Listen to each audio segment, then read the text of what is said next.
불과 몇 년 전만 해도 대한민국 언론의 헤드라인은 온통 한국조선업의 몰락이라는 자극적인 문구로 도배되었습니다. 거제와 울산의 상징이었던 골리앗 크레인은 멈춰섰고 수만 명의 숙련공들이 눈물을 머금고 정든 일터를 떠나야만 했던 그 차가운 겨울을 우리는 기억합니다. 전문가들조차 중국의 저가 물량 공세 앞에서 한국의 제조업 수명은 끝났다고 단언했습니다. 하지만 지금 상황은 180도 뒤집혔습니다. 전 세계 바다를 호령하는 그리스의 선박왕들이 수백억 원의 위약금을 물어주면서까지 중국과의 계약을 파기하고 한국으로 달려오고 있습니다. 도대체 지난 몇 년간 그들의 바다 위에서는 무슨 일이 있었던 걸까요? 중국이 훔쳐간 설계도면으로는 결코 베껴낼 수 없었던 K조선의 진짜 비밀을 파헤쳐봅니다. 시계를 2010년대 중반으로 돌려보겠습니다. 당시 세계 조선 시장은 유례없는 불황의 늪에 빠져 있었습니다. 유가 하락으로 인해 해양 플랜트 발주가 취소되었고 선박 수요는 바닥을 쳤습니다. 이 틈을 타 중국 정부는 막대한 보조금을 무기로 조선 굴기를 선언하며 시장을 교란하기 시작했습니다. 중국 조선소들은 한국보다 20% 이상 싼 가격을 제시했습니다. 선주들에게는 거부할 수 없는 유혹이었습니다. 단순히 인건비가 싼 수준을 넘어 국영은행이 적자를 메워주는 불공정 경쟁이었습니다. 한국의 조선소 독들이 하나둘씩 비어갈 때 중국의 조선소들은 저가 수주한 물량으로 가득 차기 시작했습니다. 거제도의 밤거리는 활기를 잃었고 울산의 작업복 입은 근로자들은 자취를 감췄습니다. 구조조정이라는 명목하에 수많은 가장들이 거리로 내몰렸습니다. 당시 언론은 이제 조선업은 사양산업이다. 한국은 IT나 서비스업으로 전환해야 한다며 제조업 혐오 정서까지 부추겼습니다. 이것은 단순한 경기 침체가 아니라 산업 생태계의 붕붕괴 위기였습니다. 하지만 선주들이 간과한 것이 하나 있었습니다. 배는 한 번 만들면 20년 이상 거친 바다를 항해해야 하는 거대한 구조물이라는 사실입니다. 싼 가격에 현혹되어 계약서에 도장을 찍는 순간 그들은 자신들이 구매한 것이 시한폭탄일지도 모른다는 사실을 전혀 예상하지 못했습니다. 중국 조선업계는 자신만만했습니다. 한국 기술자들을 고액 연봉으로 스카우트하고 한국의 설계도면을 입수하면 금방 따라잡을 수 있다고 믿었습니다. 겉모습은 흉내낼 수 있었습니다. 배의 길이, 폭, 적재량 같은 숫자는 맞출 수 있었죠. 그러나 그들은 제조업의 디테일이라는 보이지 않는 장벽을 너무나 얕잡아 보았습니다. 특히 고부가 가치 선박인 LNG 운반선 분야에서의 도전은 그들의 치명적인 오판이었습니다. 일반 화물선이나 벌크선과 달리 LNG선은 영하 163도의 극저온 액체를 싣고 운항해야 하는 바다 위의 정밀 과학기지나 다름없습니다. 이것은 단순히 철판을 용접해서 붙이는 수준의 기술로는 결코 감당할 수 없는 영역입니다. 중국의 대표적인 조선소인 후동중화조선이 야심차게 수주했던 LNG선 프로젝트들을 살펴봅시다. 그들은 세계 시장 점유율을 높이겠다며 공격적인 마케팅을 펼쳤습니다. 한국이 독점하던 시장을 깨부수겠다는 정치적인 목표도 있었죠. 하지만 그 결과는 참담함을 넘어 국제적인 망신으로 이어졌습니다. 2018년 중국이 건조한 글래드스톤호가 호주 근해에서 멈춰섰습니다. 엔진 고장이었습니다. 단순한 기계 결함이 아니었습니다. 선체와 추진 시스템 간의 부조화, 그리고 정밀하지 못한 조립 과정이 복합적으로 작용한 결과였습니다. 수천억 원짜리 배가 바다 한가운데서 고철 덩어리로 변해버린 순간이었습니다. 더 심각한 문제는 납기 지연이었습니다. 선박 건조는 수만 개의 부품이 톱니바퀴처럼 맞물려 돌아가는 공정입니다. 하나가 밀리면 전체가 밀립니다. 중국 조선소들은 공정관리 능력이 부족해 약속한 날짜를 1년, 심지어 2년씩 넘기기 일쑤였습니다. 선주들에게 시간은 곧 돈입니다. 하루 운항비가 수억 원에 달하는 상황에서 납기 지연은 재앙과도 같습니다. 심지어 용접 불량 문제도 터져 나왔습니다. LNG선 화물창은 완벽한 밀폐가 생명입니다. 미세한 틈이라도 생기면 가스가 누출되고 이는 대형 폭발 사고로 이어질 수 있습니다. 중국에서 건조된 일부 선박에서는 용접 부위에 균열이 발견되어 인도되자마자 수리 조선소로 직행해야 하는 촌극이 벌어졌습니다. 이제 기술적인 부분을 좀 더 깊이 파고들어 보겠습니다. 왜 LNG선이 그토록 어려운 걸까요? 천연가스는 기체 상태일 때 부피가 너무 커서 운송 효율이 떨어집니다. 그래서 이를 영하 163도로 냉각해 액체로 만듭니다. 이때 부피는 600분의 1로 줄어듭니다. 마법 같은 기술이죠. 하지만 여기엔 치명적인 함정이 있습니다. 바로 열 수축입니다. 금속은 차가워지면 수축하고 뜨거워지면 팽창합니다. 영하 163도의 극저온 액체가 닿는 순간 강철은 유리처럼 깨지기 쉬운 성질로 변합니다. 이를 견뎌내기 위해 특수합금인 인바강이나 스테인리스강을 사용하는데 이 얇은 금속판을 주름 하나 없이 완벽하게 용접하는 기술이 필요합니다. 이것이 바로 한국이 세계를 제패한 멤브레인, 화물창 기술입니다. 프랑스 GTT사의 원천 기술을 바탕으로 하지만 이를 실제로 구현하고 시공하는 능력에서 한국은 타의 추종을 부러워합니다.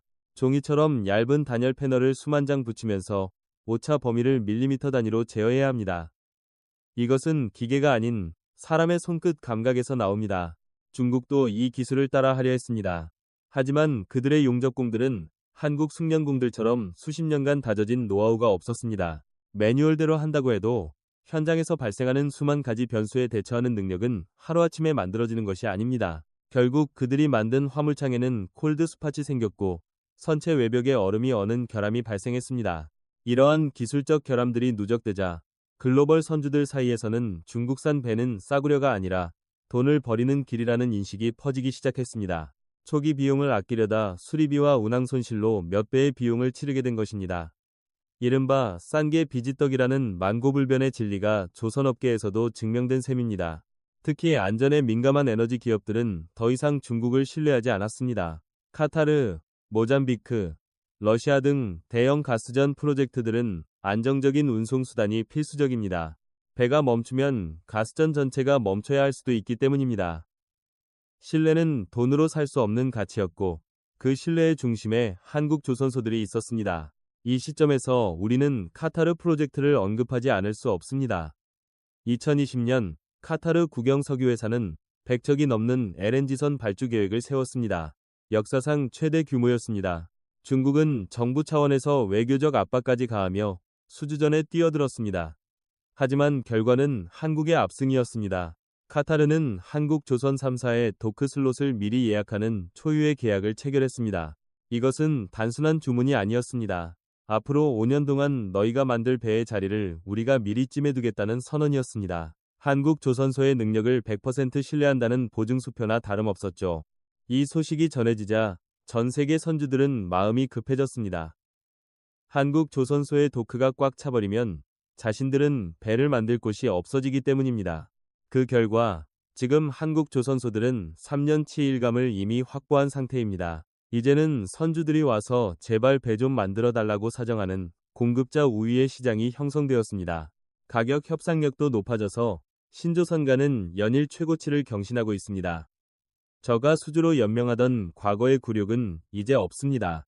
그리스의 한 대형 해운사는 중국 양쯔장조선에 발주했던 컨테이너선 계약을 취소하고 위약금을 지불한 뒤 한국의 HD현대중공업으로 돌아왔습니다. 그들은 인터뷰에서 이렇게 말했습니다. 한국산 배는 중고로 팔 때도 제값을 받는다. 중국산은 10년만 지나면 고철값이 되지만 한국산은 20년이 지나도 현역이다. 이것이 바로 명품의 가치입니다. 그렇다면 한국 조선업의 이러한 저력은 어디서 나오는 것일까요? 첫 번째 비밀은 바로 사람입니다. 한국에는 수십 년간 용접봉을 잡은 명장들이 있습니다. 이들은 도면에는 나오지 않는 미세한 변형을 예측하고 본능적으로 불의 온도를 조절합니다. 인공지능이나 로봇도 아직 흉내내지 못하는 장인 정신의 영역입니다. 중국이 한국의 퇴직 기술자들을 고액으로 스카우트해 갔지만 실패한 이유가 여기에 있습니다. 한두 명의 스타 플레이어가 팀을 우승시킬 수는 없습니다. 조선업은 설계, 구매, 생산, 검사 등 수천 명의 팀워크가 필요한 종합 예술입니다. 한국 조선소에는 선후배 간의 도제식 교육과 현장 노하우가 촘촘하게 얽힌 생태계가 존재합니다. 두 번째 비밀은 기자재의 국산화입니다. 배에 들어가는 엔진, 보일러, 펌프 등 핵심 부품들을 한국 중소기업들이 든든하게 받쳐주고 있습니다. 부산과 경남 일대에 형성된 조선기자재 클러스터는 세계 최고 수준입니다. 중국은 많은 부품을 수입에 의존하거나 품질이 낮은 자국산을 쓰지만 한국은 밸류체인 전체가 하나의 유기체처럼 움직입니다. 세 번째는 끊임없는 R&D 투자입니다. 불황기에도 한국 조선사들은 연구개발비를 줄이지 않았습니다. 스마트야드, 자율운항 선박, 친환경, 연료 추진 시스템 등 미래 기술에 선제적으로 투자했습니다. 그 결과 환경 규제가 강화될수록 한국의 경쟁력은 더욱 빛을 발하고 있습니다. 위기를 기회로 만든 해안이었습니다. 이제 한국조선업은 추격자가 아닌 선도자의 위치를 확고히 하고 있습니다. 단순히 배를 만드는 것을 넘어 해양 모빌리티 솔루션을 제공하는 기업으로 진화하고 있습니다. 한화오션, 삼성중공업, HD현대는 각자의 강점을 살려 차세대 선박 시장을 선점하기 위한 치열한 경쟁과 협력을 이어가고 있습니다. 하지만 방심은 금물입니다. 중국은 여전히 막대한 자본과 내수 시장을 바탕으로 우리를 추격하고 있습니다. 물량 면에서는 이미 한국을 앞선 지 오래입니다. 우리가 경계해야 할 것은 양적 성장이 아닌 질적 격차를 유지하는 것입니다. 기술 도둑질을 막고 핵심 인재 유출을 방지하는 보안 시스템도 더욱 강화해야 합니다. 최근 주목받고 있는 암모니아 추진선과 수소 운반선은 K조선의 새로운 먹거리입니다. 탄소 중립 시대의 이들 선박은 선택이 아닌 필수입니다. 다행히 이 분야에서도 한국은 가장 앞서 있습니다. 엔진 기술과 연료 저장 탱크 기술에서 독보적인 특허를 보유하고 있기 때문입니다. 중국이 따라오려면 또다시 10년이 걸릴 격차입니다. 또한 조선소의 풍경도 바뀌고 있습니다. 위험하고 힘든 작업은 로봇이 대신하고 인공지능이 최적의 생산 스케줄을 관리합니다. 디지털 트랜스포메이션을 통해 생산성을 극대화하고 있습니다. 이는 인구 감소로 인한 인력난을 해결하는 동시에 품질의 균일성을 보장하는 핵심 전략입니다. 한때 골리앗의 눈물이라 불렸던 말겐의 크레인 이야기를 아십니까? 스웨덴 조선업이 몰락하며 팔려간 크레인을 보며 흘린 눈물이었습니다. 한국도 비슷한 위기를 겪었지만 우리는 눈물을 닦고 다시 일어섰습니다. 그리고 이제는 그 기술력으로 전 세계 바다를 지배하는 진정한 거인이 되었습니다. 물론 해결해야 할 과제들도 남아 있습니다. 조선업 현장의 인력 부족 문제는 여전히 심각합니다. 젊은이들이 다시 조선소를 찾게 하려면 임금 체계 개선과 복지 향상이 시급합니다. 또한 하청업체와의 상생협력 구조를 만들어 산업의 뿌리를 더욱 튼튼하게 다져야 합니다. 정부의 역할도 중요합니다. 금융 지원을 넘어 차세대 기술 개발을 위한 인프라 구축에 힘써야 합니다. 조선업은 단순히 기업의 돈벌이 수단이 아니라 국가의 안보와 직결되는 전략 산업이기 때문입니다. 해운, 철강, 방산과 연결된 거대한 산업 사슬의 핵심 고리입니다. 중국이 아무리 돈을 쏟아부어도 살 수 없었던 것. 그것은 바로 수십 년간 바다와 싸우며 축적해온 경험과 어떤 어려움에도 굴하지 않고 최고를 만들어내겠다는 한국인 특유의 집념이었습니다. 이것이 바로 K조선의 DNA이자 부활의 원동력입니다. 이제 한국조선업은 제2의 전성기를 맞이하고 있습니다. 하지만 이번 전성기는 과거와 다릅니다. 양적 팽창이 아닌 압도적인 기술 격차를 통한 질적 지배입니다. 바다가 존재하는 한 인류는 배가 필요할 것이고 그 가장 앞자리에 메드 EA 인커레아가 새겨진 선박들이 있을 것입니다. 우리는 기억해야 합니다. 위기는 언제나 찾아오지만 준비된 자에게 위기는 곧 기회라는 사실을 말이죠. 한국 조선업의 부활은 단순히 한 산업의 성공 스토리가 아닙니다. 기술과 신뢰를 지키는 자가 결국 승리한다는 제조업의 본질을 보여주는 살아있는 교과서입니다. 최근 한화오션이 방산 분야에서도 두각을 나타내고 있습니다. 잠수함과 구축함, 건조 기술은 일반 상선 기술의 정점입니다. 이는 한국 조선업이 단순히 화물을 나르는 배를 만드는 것을 넘어 국가의 영해를 지키는 안보의 수호자 역할까지 수행하고 있음을 의미합니다. 미국 해군조차 한국 조선소의 MRO 능력을 주목하고 있습니다. 세계 최강의 해군력을 가진 미국이 자국 함정의 수리를 한국에 맡기려 한다는 것은 우리의 기술력이 세계 표준을 넘어섰다는 최고의 찬사입니다. 이는 향후 수십조 원 규모의 새로운 시장이 열림을 예고합니다. 중국도 항공모함을 건조하며 해군력을 키우고 있지만 핵심 기술의 자립도 면에서는 여전히 의문부호가 붙습니다. 반면 한국은 잠수함 발사 탄도미사일을 탑재한 사명통급 잠수함을 독자 설계하고 건조한 세계 8번째 국가입니다. 이 기술적 깊이는 하루아침에 베낄 수 있는 것이 아닙니다. 이러한 초격차 기술은 결국 민간 선박 기술로도 파급됩니다. 극한의 환경을 견디는 군함 기술이 상선에 적용되면 내구성과 안전성은 비약적으로 향상됩니다. 이것이 바로 스핀오프 효과입니다. 한국 조선업은 민수와 방산이라는 두 개의 엔진을 달고 더 빠르게 질주하고 있습니다.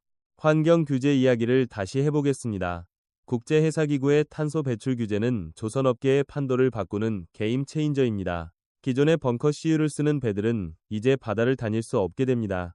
선주들은 울며 겨자 먹기로 친환경 선박으로 교체해야 합니다.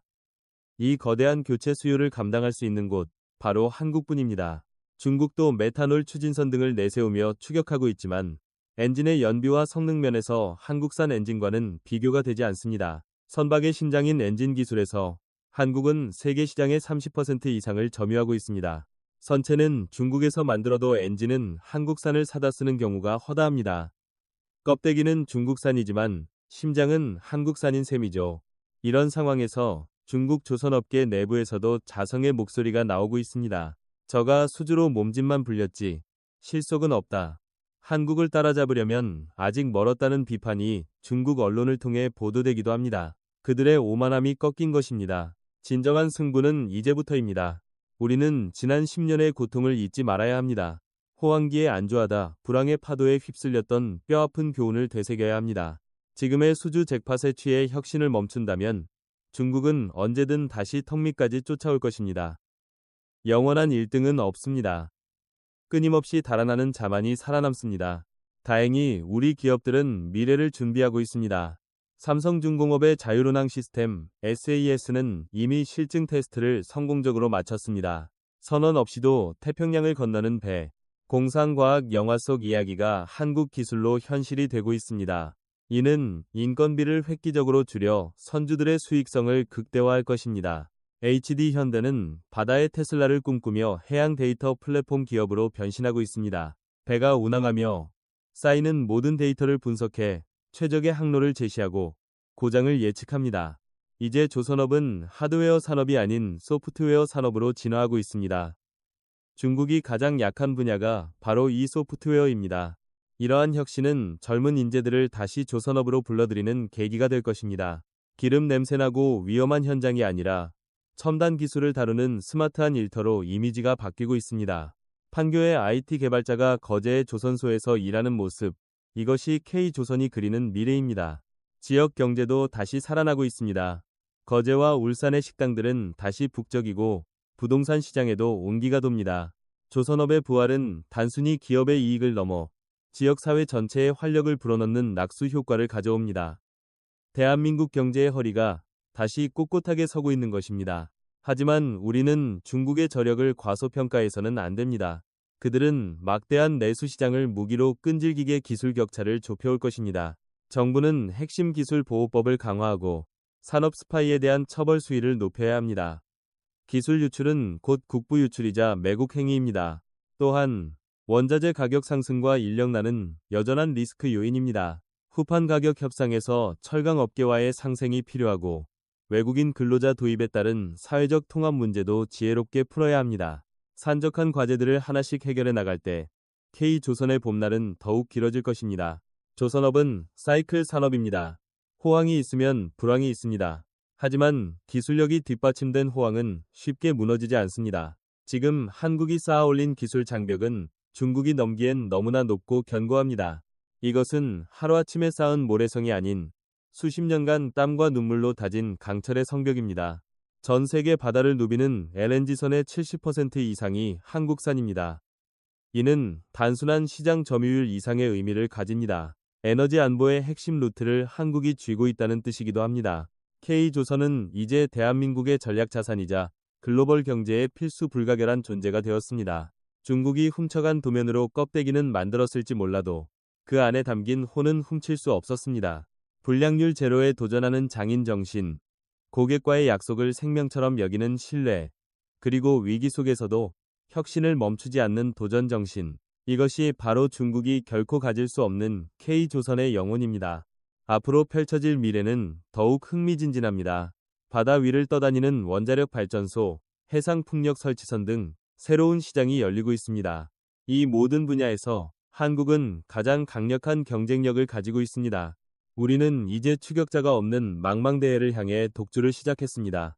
혹자는 말합니다. 제조업은 이제 끝났다고. 하지만 K조선은 증명했습니다. 기술이 있는 제조업은 영원하다는 것을, 그리고 그 기술은 사람의 손끝과 머리에서 나온다는 평범한 진리를 다시 한번 일깨워 주었습니다. 오늘 우리가 살펴본 한국 조선업의 부활 스토리는 단순히 운이 좋아서 얻어진 결과가 아닙니다. 벼랑 끝에서도 포기하지 않았던 엔지니어들, 추운 겨울 칼바람을 맞으며 현장을 지킨 근로자들, 그리고 묵묵히 기술 개발에 매진한 연구원들이 만들어낸 기적의 드라마입니다. 중국의 거센 도전은 앞으로도 계속될 것입니다. 하지만 두려워할 필요는 없습니다. 그들이 우리를 따라오는 동안 우리는 또 다른 차원으로 도약해 있을 것이기 때문입니다. 격차는 좁혀지는 것이 아니라 우리가 벌려나가는 것입니다. 세계 1위라는 타이틀은 지키는 것이 아니라 매 순간 새롭게 증명하는 것입니다. 거친 파도를 헤치고 나아가는 저 웅장한 LNG선처럼 대한민국 조선업의 항해는 멈추지 않을 것입니다. 그들의 땀방울이 곧 대한민국의 자부심입니다. 오늘 영상이 유익하셨다면 지금 이 순간에도 현장에서 구슬땀을 흘리고 계신 우리 근로자분들을 위해 따뜻한 응원의 댓글을 남겨주세요. 여러분의 관심이 K조선을 지키는 또 하나의 힘이 됩니다. 구독과 좋아요는 더 깊이 있는 산업 분석 영상을 만드는 데 큰 힘이 됩니다. 다음 시간에는 K방산, 그 중에서도 세계가 놀란 한국형 전투기 KF-21의 비밀에 대해 파헤쳐 보겠습니다. 시청해주셔서 감사합니다.